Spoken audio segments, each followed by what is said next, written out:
There is a mixture that farmers used for centuries before the chemical industry convinced us we needed bottles of synthetic root stimulators and transplant fertilizers.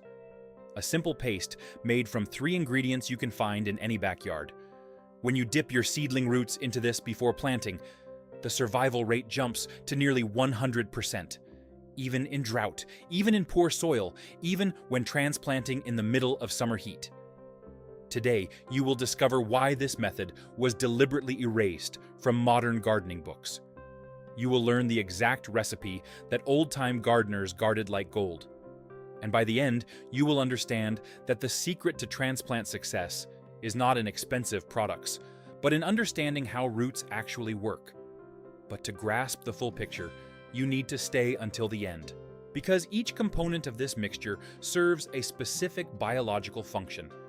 And only when you see how they work together will you realize why this simple technique outperforms everything the garden center sells. Look at what happens when you transplant a seedling the conventional way. You pull it from the pot. The root ball is intact, but hundreds of tiny root hairs are exposed to air. These root hairs are the plant's actual feeding mechanism.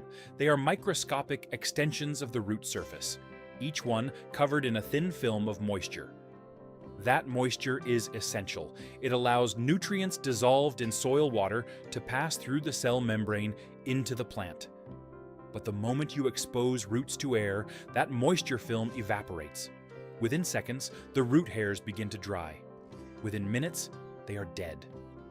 The plant does not show damage immediately.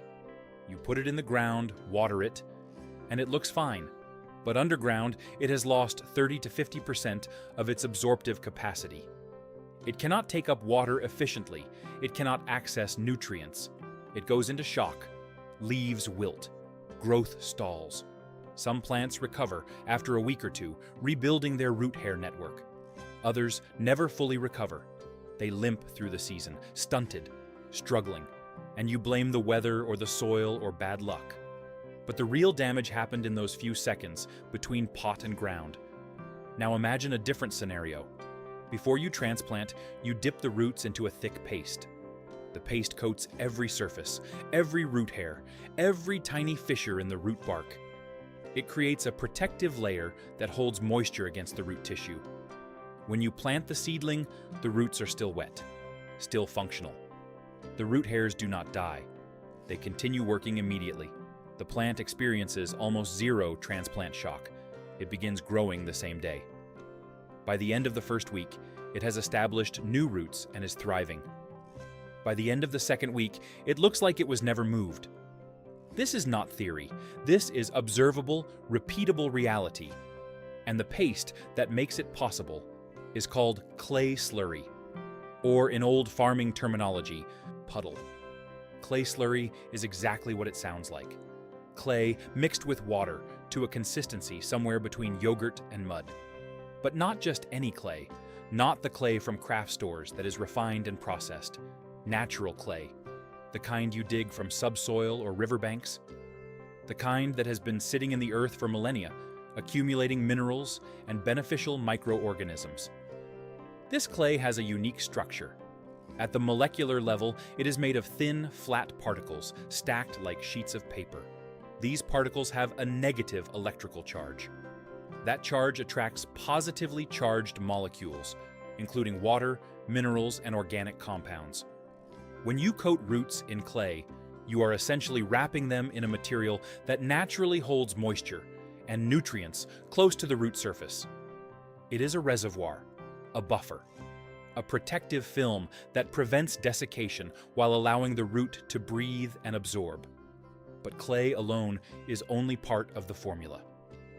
The old gardeners knew that if you add specific organic materials to the clay slurry, you amplify its effectiveness exponentially.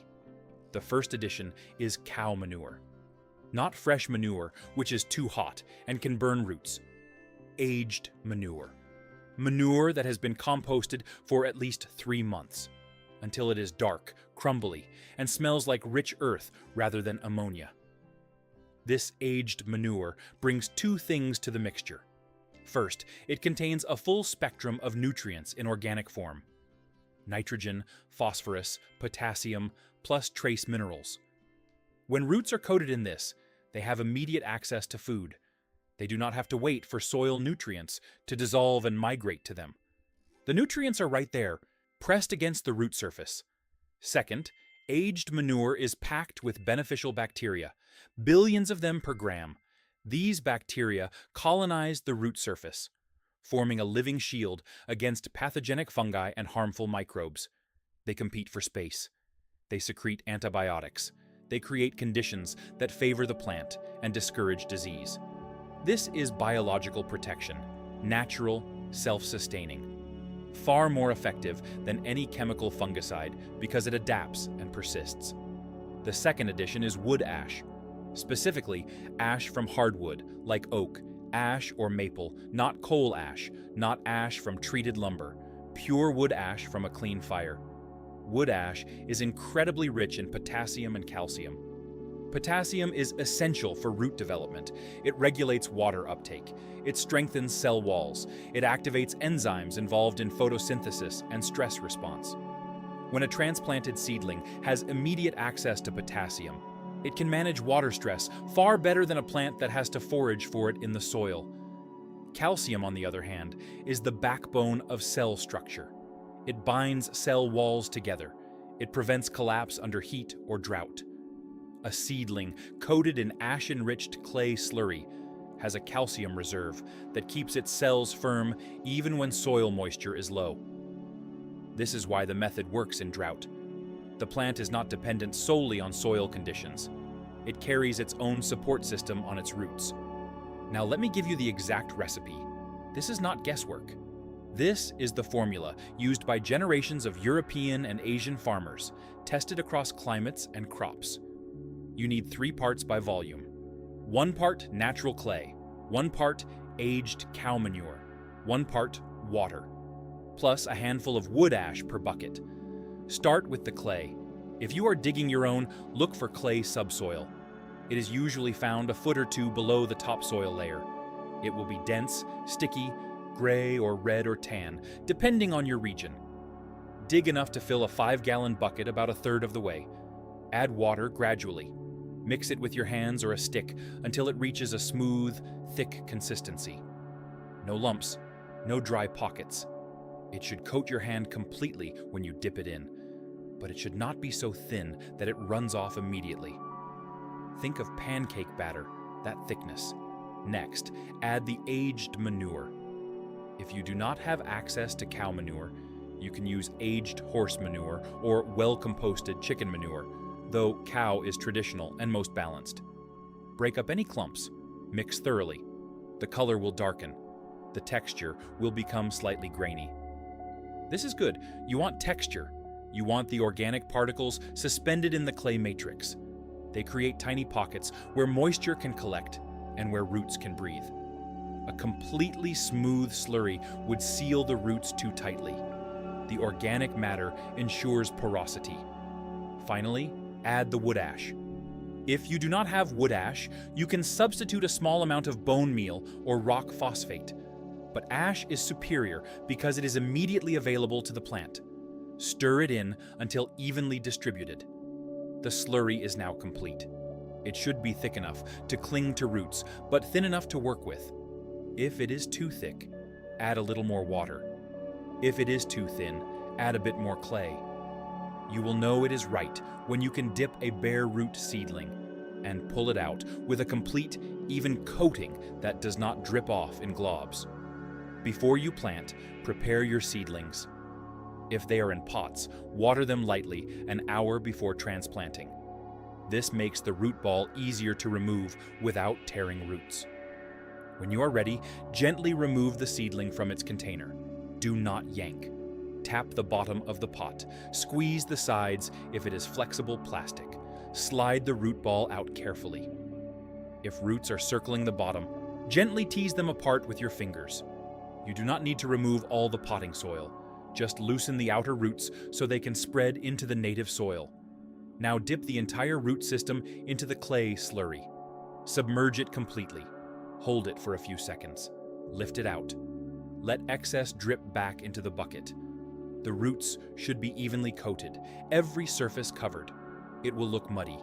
That is correct. Do not rinse it off. Do not worry about the mess. That mess is protection. Plant immediately. Dig your hole. It should be slightly wider than the root ball, but not deeper. You want the seedling at the same depth it was growing in the pot. Set the coated roots into the hole. Backfill with native soil. Press gently to eliminate air pockets. Water thoroughly. The water will activate the clay slurry, turning it into a gel-like layer around the roots. Over the next few days, this layer will slowly dissolve into the surrounding soil, releasing nutrients and beneficial microbes directly into the root zone. But during the critical first 72 hours, it acts as a moisture reservoir. Even if the weather is hot and dry, even if you forget to water, the roots stay moist. They stay alive. They keep functioning. Now let me show you the results. I ran a side-by-side test.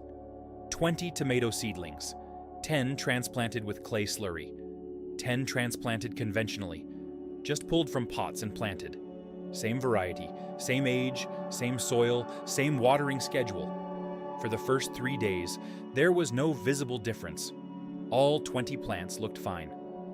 On day 4, the conventional plants began to wilt slightly in the afternoon heat. The clay-treated plants stayed upright.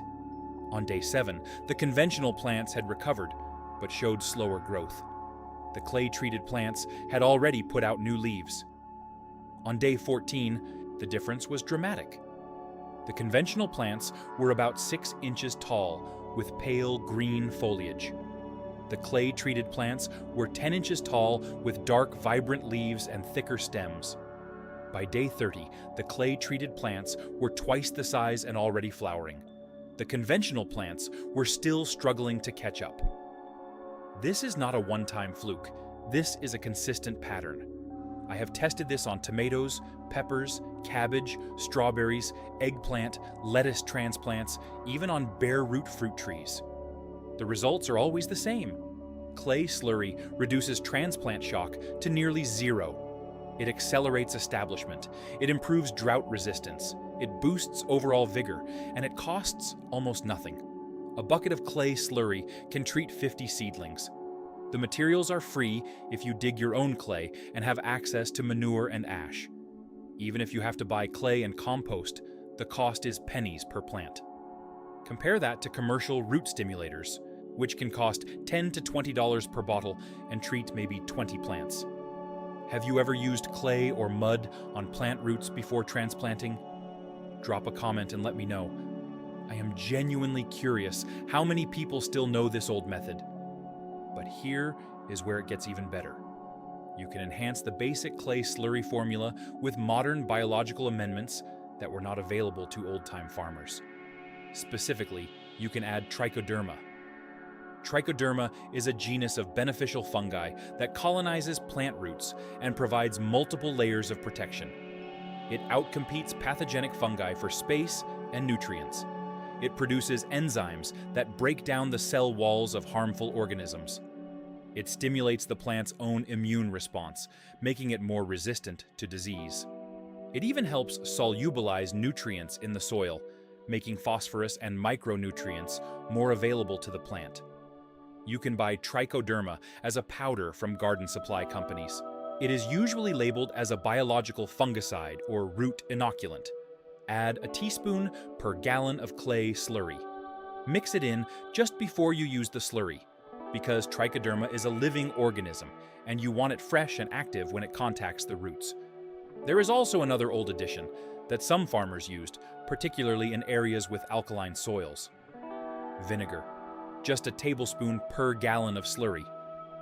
The mild acidity helps dissolve mineral nutrients in the clay and makes them more bioavailable to the plant. It also creates a slightly acidic environment on the root surface, which most vegetables prefer. But be careful with this. Too much vinegar can harm the beneficial microbes in the manure. 1 tablespoon per gallon is the maximum, and if your soil is already acidic, skip the vinegar entirely. Now, I need to address the most common objection I hear when I teach this method. People say, if clay is so good for roots, why do we always hear that clay soil is bad? Why do gardeners spend so much effort breaking up clay and adding amendments to improve drainage? The answer is simple. Clay soil and clay coating are two completely different things. Clay soil is a problem when it dominates the soil structure. When you have thick, heavy clay throughout your garden bed, water cannot drain, air cannot penetrate, roots suffocate. The soil becomes anaerobic. Beneficial organisms die. The soil turns into a waterlogged, oxygen-deprived mess. But a thin coating of clay on the root surface is entirely different. It is a film, a layer a few millimeters thick. It does not restrict drainage. It does not block air. It simply holds moisture close to the root while allowing gas exchange. Think of it like skin. Your skin holds moisture in your body, but it still allows you to breathe. Clay coating works the same way. In fact, the reason clay soil is problematic is not the clay itself, but the lack of organic matter. If you mix organic material into heavy clay soil, it becomes some of the most fertile ground you can imagine. The clay holds nutrients. The organic matter creates structure and porosity. Together, they form a perfect growing medium. This is exactly what happens in the root zone when you use clay slurry. The clay component holds water and minerals. The manure component provides structure and biology. The roots get the best of both worlds. Let me also clarify something about soil texture.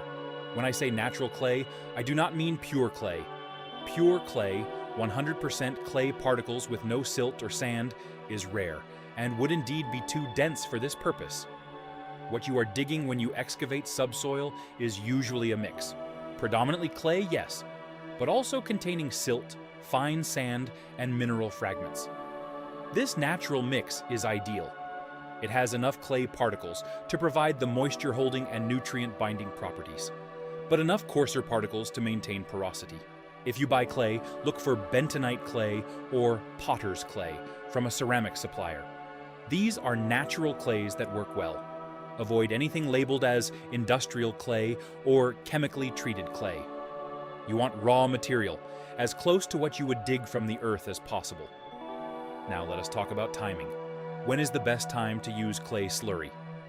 The short answer is any time you transplant. But there are specific situations where it becomes absolutely critical. The first is transplanting during hot weather. If you have to move seedlings in June or July, when temperatures are in the 80s or 90s, transplant shock can be devastating. Plants wilt within hours. Many die outright. Clay slurry changes this equation. I have successfully transplanted tomatoes in 95-degree heat using this method. They wilted slightly the first afternoon, but by the next morning, they were upright and growing. Without the clay treatment, they would have been dead. The second critical situation is transplanting into dry soil. Maybe you are planting a new bed, and the soil has not been irrigated yet. Maybe you are doing fall planting, and there has not been rain for weeks. Conventional wisdom says, do not transplant in these conditions. Wait for rain or water the bed heavily for several days first. But with clay slurry, you can transplant into dry soil, and the plants will establish. The coating carries enough moisture to keep the roots alive until you can water or until rain comes. I have pushed this to extremes. I once transplanted cabbage seedlings into bone-dry soil and did not water for 3 days. It was an experiment to see how far the method could go. 70% of the plants survived and went on to produce heads. Without clay treatment, the survival rate would have been 0. The third situation is transplanting sensitive crops. Some plants are notoriously difficult to transplant. Cucumbers, melons, squash. Their roots are extremely sensitive to disturbance. Even slight damage causes severe setback. Many gardeners direct seed these crops rather than risk transplanting. But if you start them in pots and use clay slurry, you can transplant them successfully. The coating protects the delicate root hairs. The plant never realizes it was moved. I now start all my cucumbers and squash indoors in 4-inch pots. It gives me a 3-week head start on the season. When I transplant at 6 weeks with clay-treated roots, they do not skip a beat. The fourth situation is bare root planting. Fruit trees, roses, strawberries, asparagus crowns. These are often sold bare root, meaning no soil around the roots, just naked roots that have been out of the ground for days or weeks. The stress is enormous. Survival rates for bare rootstock are often only 60 to 70%. But if you soak the roots in clay slurry for 10 minutes before planting, survival jumps to 95% or higher. The clay rehydrates the dried root tissue. It seals small wounds where roots were cut during harvest. It provides immediate nutrients. The tree or plant wakes up and starts growing as if it was never dormant. If this information has been valuable so far, hit that subscribe button. Give this video a thumbs up. It helps more people find this content and rediscover these forgotten techniques that actually work better than what the industry sells us. Now I want to address the environmental aspect of this method because it ties into why it disappeared from mainstream use. Clay slurry is a zero-waste technique. You make it from materials that are either free or byproducts of other activities. Clay from excavation, manure from livestock, ash from heating or cooking fires. Nothing is purchased. Nothing is packaged. Nothing is shipped across continents. There is no carbon footprint, no plastic bottles to dispose of, no synthetic chemicals to leach into groundwater. It is a closed-loop system. And that is precisely why it does not fit modern agricultural economics. You cannot build a billion-dollar industry around something people can make themselves for free. You cannot patent clay. You cannot trademark manure. There is no recurring revenue stream. So the technique was quietly removed from extension service recommendations, from university textbooks, from gardening magazines. It was replaced with products, bottled root hormones, transplant fertilizers, mycorrhizal inoculants sold in expensive packets. All of these products work to some degree, but they are solving a problem that would not exist if we used clay slurry in the first place. Let me give you a specific example of how this plays out economically. A commercial organic farm transplants 10,000 seedlings per season. If they buy commercial root stimulator, they spend about $500. If they make clay slurry, they spend maybe $20 on a few bags of clay if they do not have access to free sources. The labor time is similar. Mixing a batch of slurry takes an hour. Mixing bottles of root hormone into water takes an hour. But one method costs $500. The other costs $20. For a small farm operating on thin margins, that difference is significant. But the industry does not want you to know this. They want you dependent on products, dependent on their supply chain, dependent on their pricing. There is also a knowledge component. When you use clay slurry, you have to understand what you are doing. You have to know what clay looks like, where to find it, how to test if it is the right consistency. You have to understand what aged manure is versus fresh manure. You have to know how to judge moisture content by feel. This is hands-on knowledge, tactile, experiential. It cannot be learned from a label. It has to be practiced. And modern society has moved away from this kind of knowledge. We prefer instructions we can read and follow without thinking. Mix 1 capful per gallon. Apply every 2 weeks. Simple, mindless, but also expensive and less effective. Clay slurry demands engagement. It demands that you pay attention, that you develop a relationship with the materials. And that is a skill worth having, because once you understand the principles, you can adapt them to any situation. You can tweak the formula for different crops. You can substitute ingredients if you do not have access to all 3 components. You become resourceful rather than dependent. Let me give you some variations that work. If you do not have access to cow manure, you can use finished compost. The nutrient content will be lower, but you will still get the biological benefits and some organic matter for texture. If you do not have wood ash, you can add a small amount of liquid kelp extract or fish emulsion to the slurry. These provide potassium and trace minerals. If you do not have any organic amendments at all, you can use clay and water alone. It is not as effective as the full formula, but it still provides the moisture retention benefit, which is the most critical factor. I have seen survival rates go from 50% to 85% just using plain clay slurry with no additions. The clay alone makes that much difference. Another variation is for acidic soil crops: blueberries, azaleas, rhododendrons. These plants prefer low pH. If you are transplanting them, you can add a bit of peat moss or sulfur to the clay slurry to lower the pH. This gives the roots an acidic microenvironment, even if the surrounding soil is neutral or slightly alkaline.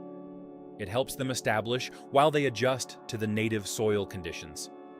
For alkaline-loving plants like lavender or rosemary, you can add a bit of lime to the slurry. Same principle in reverse. Now let us talk about application to cuttings. This is an area where clay slurry really shines. When you propagate plants from cuttings, the challenge is keeping the cut end moist while it develops roots. Too wet and it rots. Too dry and it desiccates. Clay slurry solves this. Dip the cut end into the slurry. Let it dry slightly until it forms a firm coating. Then plant the cutting. The clay holds moisture against the cut surface, but allows air exchange. It prevents both rot and drying. Rooting success rates go way up. I use this for tomato cuttings, rose cuttings, grape cuttings, willow, poplar, anything that roots from hardwood or softwood cuttings. The success rate is consistently above 90%. Compare that to the 50 to 60% I was getting with plain water or rooting hormone powder. There is also an application for seeds, though it is less common. Some gardeners make a very thin clay slurry and coat seeds with it before planting. This is called seed pelleting. The clay coating protects the seed from being eaten by insects or birds. It holds moisture around the seed, improving germination rates in dry conditions.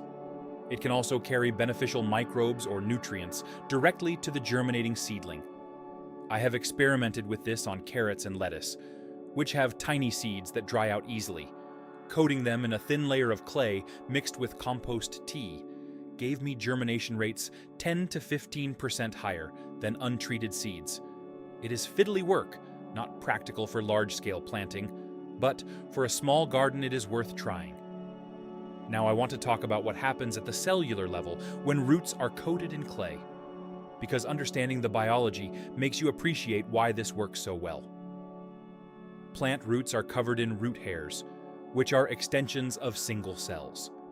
These hairs massively increase the surface area available for absorption. A single root hair lives only a few days, then dies, and is replaced by a new one growing just behind the root tip. This constant turnover is normal, but when you transplant, you disrupt this process. The exposed root hairs dry out and die before they can be replaced. The plant has to grow an entirely new set of root hairs in the new location. This takes energy. It takes time. During that time, the plant cannot absorb water or nutrients efficiently. It survives on stored reserves. If those reserves run out before new root hairs develop, the plant dies. When you coat roots in clay slurry, you prevent the root hairs from drying. They stay alive through the transplant. They continue absorbing. The plant does not have to regenerate them. It can put that energy into growth instead of survival. Additionally, the clay particles themselves have a high cation exchange capacity. This is a chemistry term that means they can hold on to nutrient ions and release them slowly.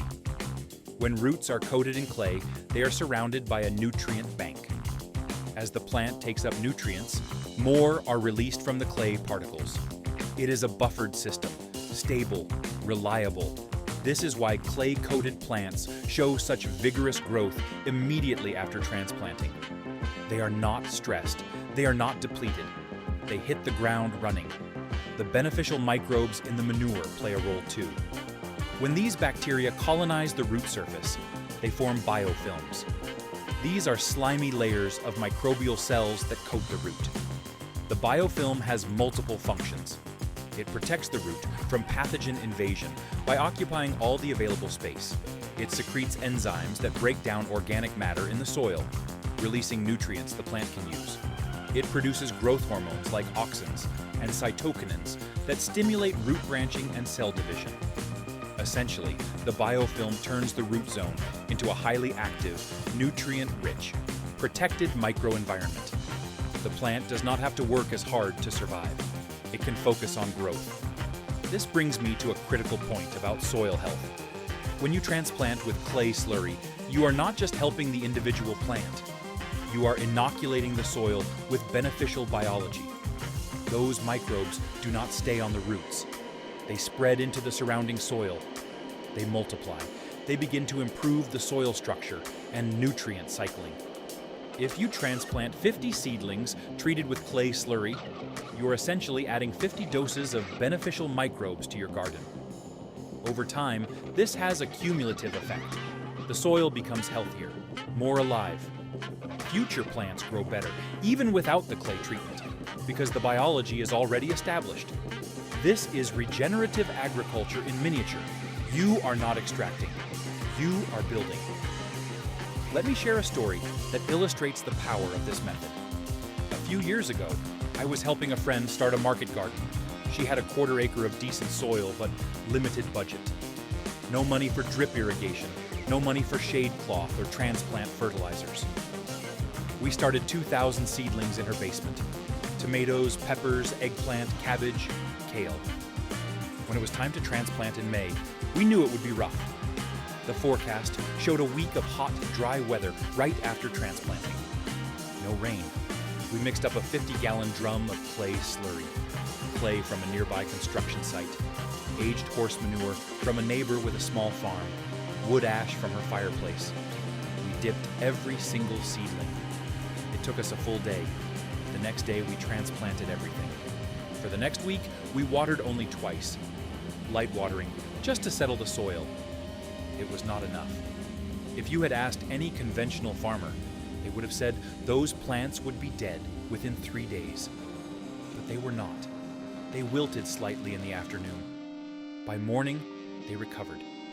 By day 10, they were growing actively.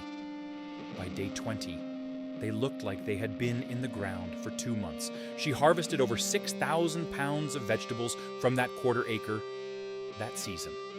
And she credited the clay slurry as the single most important factor in the success of that first year. Now let me address one more common concern. People worry that clay will make the roots too heavy or will stick to them permanently, restricting growth. This does not happen. As the clay slurry dries, it becomes brittle. As the roots expand and grow, they break through the clay coating. It flakes off in tiny pieces that integrate into the soil. Within 2 weeks, there is no visible clay left on the roots.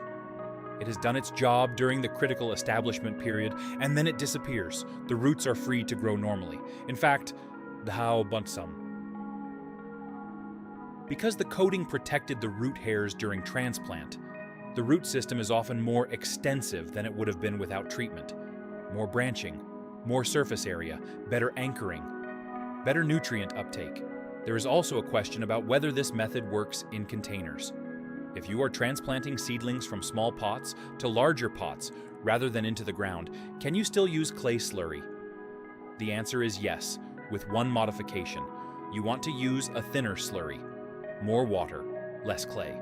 This is because container soil is lighter and fluffier than garden soil. A thick clay coating in a fluffy potting mix can create a barrier that water has trouble penetrating. But a thin coating still provides moisture retention and biological benefits without creating a barrier. I use about half the amount of clay when making slurry for container transplants. It works beautifully. I have transplanted seedlings into 5-gallon grow bags using thin clay slurry, and they establish just as fast as ground-planted ones. Another question is whether you can store mixed clay slurry. The answer is yes, but with caveats. The clay and water component can be stored indefinitely. Just keep it in a covered bucket so it does not dry out. But once you add the manure, and especially if you add trichoderma or other living organisms, you need to use it within a few days. The beneficial microbes will start to consume the organic matter. The slurry will begin to ferment. After a week, it will smell anaerobic, and the beneficial biology will be dead or dormant. So mix only what you need for immediate use. If you have leftover slurry with manure in it, dump it on your compost pile or around the base of established plants. It makes excellent mulch. Nothing goes to waste. Let me also talk about scaling this up. If you are a market gardener or small farmer, transplanting thousands of plants, mixing clay slurry in buckets is not practical. You need a bigger system. Some farmers use old livestock watering troughs. Fill the trough halfway with slurry. Dip bundles of seedlings. Lay them out on tarps to drain slightly before planting. Others use a kiddie pool. You can mix 100 gallons of slurry in a kiddie pool using a garden hoe or a drill with a paint mixing attachment. If you are really scaling up, like transplanting tens of thousands of plants, you can use a cement mixer. Load it with clay, water, and manure. Let it mix for 20 minutes. Pour it into troughs or pools. This is how it was done on farms in the early 20th century, before chemical transplant aids became standard. It is labor-intensive, yes, but it is reliable. And if you calculate the cost savings over buying commercial products, the labor pays for itself many times over. Now, let us circle back to why this knowledge was lost. It is not a conspiracy in the sense of a secret room where executives plotted to hide clay slurry. It is more subtle. It is economic gravity. When agriculture industrialized, the focus shifted to methods that could be standardized, packaged, and sold. Clay slurry does not fit that model. You cannot bottle it. You cannot ship it long distances. You cannot charge a premium for it. So it was ignored. Extension agents stopped teaching it. Universities stopped researching it. Within one generation, it went from common practice to forgotten folk method. And now, when someone mentions it, people think it is some fringe idea, some old wives' tale, but it is not. It is sound biology. It is practical chemistry. It is knowledge refined over centuries of observation. The good news is that knowledge like this cannot be permanently erased. It survives in the margins, in old books, in the memories of elderly farmers, in small communities that never fully industrialized. And now, through channels like this, it is coming back. People are rediscovering what their great-grandparents knew. They are testing it, validating it, sharing it. And they are finding that the old ways were not primitive. They were elegant. They were effective. They were sustainable in ways that chemical-dependent agriculture can never be. So here is my challenge to you. This season, try it. Start small. Transplant 10 seedlings with clay slurry and 10 without. Keep everything else the same. Water the same location, same variety. Observe what happens, take notes, take pictures, and then decide for yourself whether this works. Do not take my word for it. Do not take the word of any expert or authority. Trust your own eyes, your own experience, because that is how knowledge becomes real. Not when someone tells you it is true, but when you see it with your own hands. Before I wrap up, let me give you one final tip.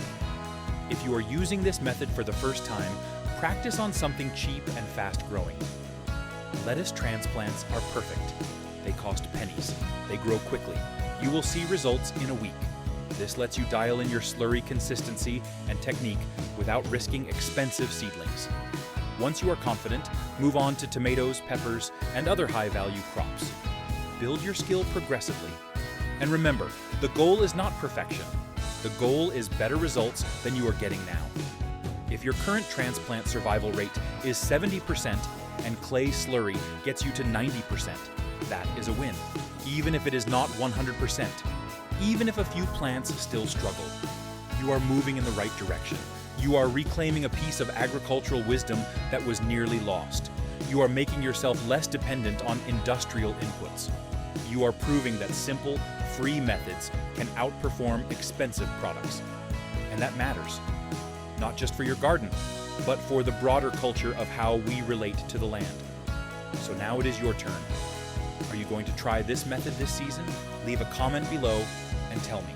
I want to hear from you. I want to know if this resonates. If you have questions, ask them.